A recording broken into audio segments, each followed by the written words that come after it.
தவேகா தலைவர் திரு விஜய் அவர்கள் மேலையும் அவரோட தொண்டர்கள் மேலையும் கம்ப்ளைண்ட் ஃபைல் பண்ணியிருக்கேன் இன்னைக்கு கமிஷனர் ஆபீஸ்ல. இளம் பெண்கள் அரசியலுக்கு வர்றது அப்படிங்கறது இப்பதான் அதிகமாயிட்டு இருக்கு. இப்படி இருக்கக்கூடிய ஒரு சூழல்ல அவங்கள பத்தி ஒரு ஆபாசமான கருத்துக்கள் பதிவு பண்ணும்போது அவங்களுக்கு எப்படிங்க அரசியல் களத்துக்கு வரணும் அப்படின்னு தோணும். டிஆர் அவர்கள் அன்றே சொன்னாரு, கரண்டியை பிடுங்கிட்டு பெண்கள் கையில இருந்து புத்தகங்களை கொடுங்க அப்படின்னு சொல்லிட்டு. இவங்க மறுபடியும் வந்துட்டு கரண்டியை கொடுக்கக்கூடிய ஒரு நிலையை தான் தவேகா தொண்டர்கள் ஆகட்டும் தவேகா தலைவரும் வலியுறுத்துறாரு அப்படிங்கிறது என்னோட கருத்து. எப்படிங்க லாஜிக் இல்லாம இருக்கும்? நான் கடந்த 3 மாத காலத்துக்கு முன்பா தவேகால இருந்து வெளியேறி இருந்தேன்.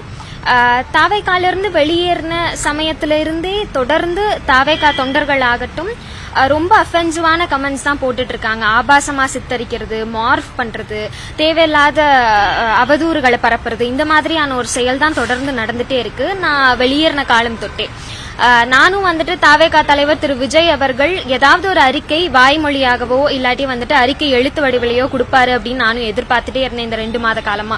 அவரும் எதுவும் கொடுக்கற மாதிரி தெரியல. எனக்கு இதுக்கப்புறமும் அவர் கொடுப்பாரு அப்படிங்கிற நம்பிக்கை இல்ல. அதனால தவேகா தலைவர் திரு விஜய் அவர்கள் மேலையும் அவரோட தொண்டர்கள் மேலையும் கம்ப்ளைண்ட் ஃபைல் பண்ணியிருக்கேன் இன்னைக்கு கமிஷனர் ஆபீஸ்ல. இளம் பெண்கள் அரசியலுக்கு வர்றது அப்படிங்கறது இப்பதான் அதிகமாயிட்டு இருக்கு.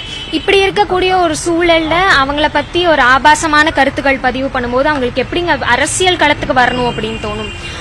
பெரியார் அவர்கள் அன்றே சொன்னாரு, கரண்டியை பிடுங்கிட்டு பெண்கள் கையில இருந்து புத்தகங்களை கொடுங்க அப்படின்னு சொல்லிட்டு. இவங்க மறுபடியும் வந்துட்டு கரண்டியை கொடுக்கக்கூடிய ஒரு நிலையை தான் தவேகா தொண்டர்கள் ஆகட்டும் தவேகா தலைவரும் வலியுறுத்துறாரு அப்படிங்கிறது என்னோட கருத்து. எப்படிங்க லாஜிக் இல்லாம இருக்கும்? யாரெல்லாம் நடக்கும்போதே இப்படி பேசாதீங்க அப்படின்னு சொல்லி ஒரு பேட்டிகள் வாயிலாகவும் ஸ்டேஜ் ஸ்பேஸ்ல சொல்றாங்க.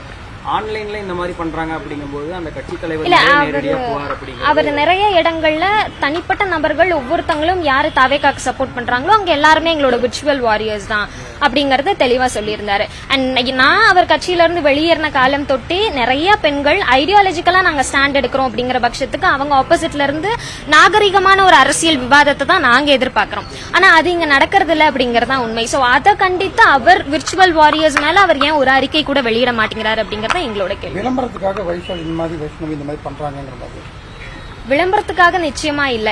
எங்க அரசியல் களத்துல நேர்மையான நியாயமான விவாதங்களை எடுத்து வச்சா அது அட்டென்ஷன் சீக்கர் அப்படிங்கறது இல்ல இல்லையா? இப்போ நீங்க உங்களை விமர்சனம் பண்றீங்க, பொதுவாகவே ஒவ்வொரு கட்சிக்காரங்க எதிர்கட்சிக்காரங்க விமர்சனம் பண்றது சோசியல் மீடியாவில் இருந்து எதிர்கட்சிக்காரங்கள நியாயமான விமர்சனங்கள் நாகரீகமான விமர்சனங்கள் எடுத்து வைக்கிறது அப்படிங்கறது ஃபைன் தான்.